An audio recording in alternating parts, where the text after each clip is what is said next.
What's up guys, and welcome to another video. Now in this video I'm going to show you the best AMD Adrenalin settings for max FPS in 2026. So now let's get started. So now if you're using an AMD graphic card and you've ever opened AMD Adrenalin and wondered what do all these settings actually do, well, you are not alone, because in this video I'm going to break everything down, the most important parts in the settings, and explain which one you should enable and which one you shouldn't, so you can get the best performance out of your AMD GPU. So now let's get started. So first of all, you have to come to your AMD Adrenalin software. You just have to click on the desktop and click on AMD Adrenalin software. Now when you come here, make sure your drivers is up to date.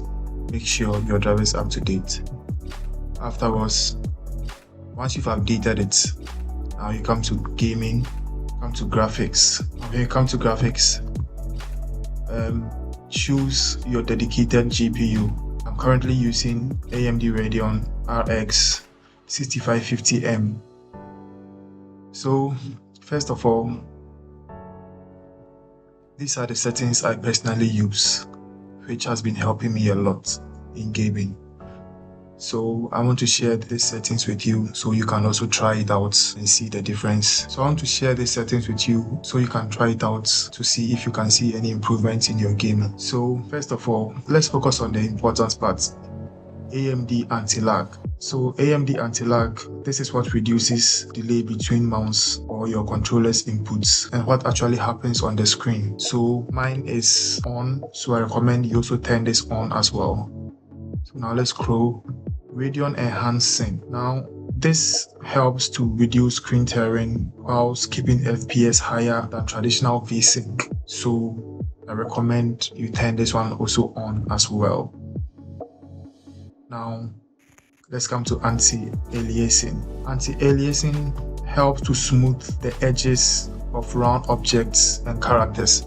I don't know if you've noticed, sometimes when you're gaming, the edges of the characters looks like a box shape. So now these settings help to smoothen the edges, the characters, to make it look realistic. So I suggest you choose override application settings, and the anti-aliasing level, choose 2. Personally I use 2, and anti-aliasing method, choose multi-sampling. So now let's come to anisotropic filtering. So this makes texture look sharper and clearer, especially when viewed at an angle or in a distance. So I recommend you turn this one also on. And the anisotropic filtering level, I think you should make it 4. I use 4, so just turn it to 4. And the texture filtering quality, this controls the quality or sharpness of textures. So high is better quality image but potentially lower FPS. So I recommend you put it at performance. If you put it on high, you get a very good image quality while sacrificing performance. So I suggest you put it on performance instead. So let's scroll down to 10-bit pixel format. This allows application that supports it to display more color shades for smoother and more accurate colors. Usually not necessary for gaming, but if your monitor supports it or if your computer supports it, I recommend you turn it on. And lastly, perform reset shader cache. Now this shader cache deletes stored shader files so that your AMD or your games can rebuild them. So it's useful for fixing some stuttering, graphical glitches or shader related problems. So I think you have to reset it and click on OK.